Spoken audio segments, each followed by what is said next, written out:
தம்பி தீபக், 2 வருஷமாவே கரும்பு போட்டு நான் வளர்க்குறேன். ஆனா வருஷத்தை மகசூல பார்த்தா இந்த வருஷம் குறைவா இருக்கே. இதை நீக்க வழி ஏதாவது சொல்லு. அப்பா, இதுக்கு நான் ஏதாவது பதில் சொல்லட்டுமா? கண்டிப்பாக. நீங்க அதே இடத்துல காய்கறி ஏதாவது வளர்த்த வேண்டியது இருக்கும். நீங்க அப்படி காய்கறி ஏதாவது வளர்க்கறதால உங்க வயலுக்கு ஊட்டச்சத்துகள் கிடைக்கும். அதுல இருந்து சாயில் குவாலிட்டி ரொம்ப இம்ப்ரூவ் ஆகும். அதுக்கு அடுத்த வருஷம் பாருங்க, உங்க கரும்புல நல்ல மகசூல் கிடைக்கும். 100% சரியாதான் சொல்லிருக்கேன். அப்பா, நான் வயலுக்கு போயிட்டு வரேன். நானும் இன்னைக்கு சூரஜோட கொஞ்சம் சுத்திட்டு வரேன்.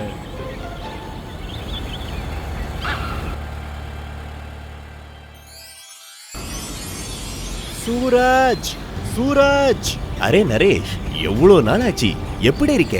இன்னைக்கு நான் உங்ககிட்ட ஒரு விசேஷ காரணத்திற்காக வந்திருக்கேன். உங்க குடும்பம் விவசாயத்தில் அடைஞ்ச வெற்றியின் ரகசியத்தை நான் அறிய விரும்புறேன். இந்த பச்சையான வயலுக்கான ரகசியம் என்னன்னா ஜான் டியர், அப்புறம் அதோட வர மெக்கனைசேஷன். அதாவது மெக்கனைசேஷனால டைம் நமக்கு மிஞ்சி ரொம்பவே சரியான வேலையாகும். அது எப்படி செய்கிறது? இதுதான் நம்ம ஜான் டியர் டிராக்டர். எத்தனையோ வருஷமா இது அப்பாவுக்கு உதவிண்டிருக்கு. எனக்கு உதவுறதுக்கும் இது ரெடியா இருக்கு. 3 வருஷம் ஆச்சு. 3 வருஷமா ஒரு ரிப்பேருக்கும் இது வரல. இது உண்மையிலேயே மிகவும் சக்தி வாய்ந்ததாக தெரிகிறது. ஆனால் இத்தனை ஆண்டுகளாக அதுவும் வலுவானதாக செயல்படுகிறதா? ஆமா, உனக்கு ஞாபகம் இருக்கா?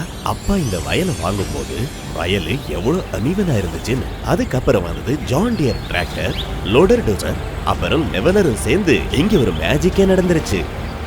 ஆம் சூரஜ், கரடுமுரடான மற்றும் சீரற்ற நிலத்தை கூட தங்க வயல்களாக மாற்றுவதை நான் பார்த்திருக்கிறேன். ஆனா ஜான் டியர் எப்படி இவ்வளவு பவர்ஃபுல்லான டிராக்டர்களை தயாரிக்குது? ஆமா, கண்டிப்பா. சூரஜ், சொல்லு. ஜான் டியர் டிராக்டரை ஸ்டேட் ஆஃப் தி ஆர்ட் ஃபேக்டரியில தயாரிக்கிறாங்க. இங்க ஹை குவாலிட்டி ப்ராசஸ், மெட்டீரியல், அப்புறம் பெயிண்டையும் யூஸ் பண்றாங்க. அதனாலதான் இந்த டிராக்டர் எத்தனை வருஷமானாலும் புதுசாவே தெரியும். இதோட பவர்ஃபுல்லான என்ஜினால இது நமக்கு சூப்பரான பெர்ஃபார்மன்ஸ் கொடுக்கிறது. அதனால்தான் எத்தனை வருஷமானாலும் ஜான் டியர் டிராக்டரோட ரீசேல் வேல்யூ கூட அதிகமாவே இருக்கும். சாதாரண டிராக்டருக்கும் ஜான் டியர் டிராக்டருக்கும் கம்பேரிசனே இருக்காது. சாதாரண டிராக்டரை அடிக்கடி சர்வீஸ் பண்ண வச்சாலும் அடிக்கடி அதுல ப்ராப்ளம்ஸ் வந்துகிட்டு தான் இருக்கும். சில வாட்டி கியர் பாக்ஸ் கெட்டு போச்சுன்னா சில தடவை என்ஜினே கெட்டு போயிடும். ஒவ்வொரு வாட்டியும் ஸ்பேர் பார்ட்ஸுக்காக சர்வீஸ் ஸ்டேஷன் போகணும். மட்டமான குவாலிட்டி மெட்டீரியல்ஸால டிராக்டர் அடிக்கடி பிரேக் டவுன் ஆயிடும். ஆனா ஜான் டியர் டிராக்டரோட சர்வீசிங்க நீ பார்த்தேன்னா இது கம்ப்ளைண்ட்டுக்கான ஒரு ரீசனையும் கொடுக்காது. அதெல்லாம இதோட ஸ்பேர் பார்ட்ஸை கூட நீ வீட்டில் உட்காந்து ஆர்டர் பண்ணிக்கலாம். நீங்க சொல்றது சரிதான். டிராக்டர் அடிக்கடி பழுதடைறதால சிரமப்படுறோம். என்னோட டிராக்டர் வயல்கள்ல இருந்த நேரத்தை விட சர்வீஸ் சென்டர்ல தான் அதிக நேரம் இருக்கு. அடிக்கடி சர்வீஸ் செய்யறதுக்கும் நிறைய செலவாகும். நீயே யோசி, இந்த மாதிரி பவர்ஃபுல்லான டிராக்டரால மெயின்டெனன்ஸோட செலவு உனக்கு எவ்வளவோ மிச்சமாகும்.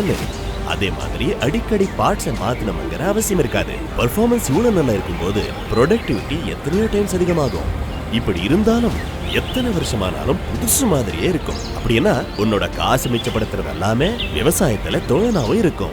என்னோட ஜான் டியர். அப்படின்னா ஜான் டியர் டிராக்டர் எப்போதும் இளமையாகவும் புதியதாகவுமே இருக்கும், பழையதாக மாறாது. அது முற்றிலும் சரி. ரொம்ப நன்றி என் நண்பா. ஜான் டியர் தனது வாடிக்கையாளர்களை பற்றி இன்றைக்கு மட்டுமல்ல, அவர்களின் எதிர்காலத்திலும் அக்கறை கொள்கிறது என்று இப்போது நான் உறுதியாக நம்புகிறேன். ஜான் டியர் விவசாயிகளின் எதிர்காலத்தை பிரகாசமாக்க தொடர்ந்து பாடுபடுகிறது. நரேஷ், ஜான் டியரோட நீ சேர்ந்தா உனக்கு புரியும். ஜான் டியர் எப்பவுமே தன்னோட கஸ்டமர்ஸ் அப்படியே விவசாயியோட வளர்ச்சிக்கும் காரணமா இருக்கும். ஜான் டியரோட புதிய அட்வான்ஸ் ஃபீச்சரோட விவசாய புதிய பிசினஸ் மாற்றி விடுறது. நம்ம ஒரு விவசாயி மட்டும் கிடையாது, நாம அக்ரிபிரனியர்ஸ். ஜான் டியர் டிராக்டர் மேல நீ சவாரி பண்ணேன்னா அப்போ ஜான் டியர் டிராக்டரால மட்டுமல்ல, நீ விவசாயியா இருக்கிறதுலயும் நீ அதிக பெருமைப்பட போற.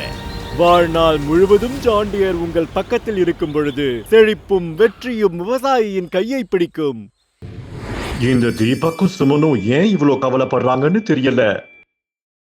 இந்த சூரஜ் எங்க போயிட்டான்?